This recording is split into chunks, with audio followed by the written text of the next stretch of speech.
မင်္ဂလာပါရှင်ပထမမြင်ချက်ပြီးမှကြိုဆိုပါရစေဒီတစ်ခါလူကြီးမင်းတို့ကိုမိတ်ဆက်ပေးမှလေးရတော့လာနာ39ကြာပြီးသားလူနေထိုင်ခွင့်ကြာပြီးသားရှန်ခွက်လူလေးနဲ့မိတ်ဆက်ပေးမှပဲဖြစ်ပါတယ်ရှင်ရှန်ခွက်လူလေးတွေကအမှတ်3လမ်းမအရာနေဝင်လာမယ်ဆိုလို့ရှိရင်3မိနစ်ပဲဝင်ရပါတယ်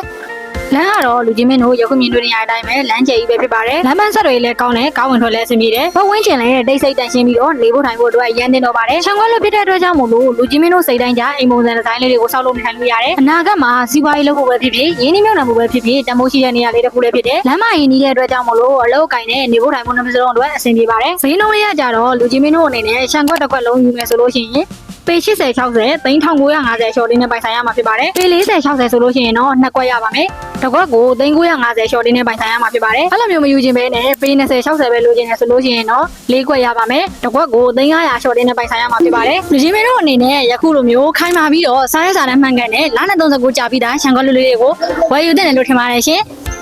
လာနာ39မှာ6လုံးပိုင်ခွင့်ကြာပြီးသားမြေပုံမြေလို့ခေါ်ပါတယ်ရှင်လူကြီးမင်းတို့အနေနဲ့အခုလိုမျိုးရှန်ခွက်လူလေးတွေကိုစိတ်ဝင်စားလို့လာရောက်ကြည့်ရှုခြင်းနဲ့ဆိုလို့ရှိရင်တော့ဗရမ မြင်ချမ်းမြေရဲ့ရုံဖုံးလေးတွေဖြစ်တဲ့399518လေးလုံးဟာ399998ကိုတို့ကိုဆက်သွယ်ဆောင်နဲ့မင်းမြတ်နိုင်တယ်လို့လူကြီးမင်းတို့အနေနဲ့ကိုယ်တိုင်လာရောက်ပြီးတော့ရုံးခန်းလေးကိုလည်းလာရောက်ကြည့်ရှုနိုင်ပါတယ်ရှင်ကျေးဇူးတင်ပါတယ်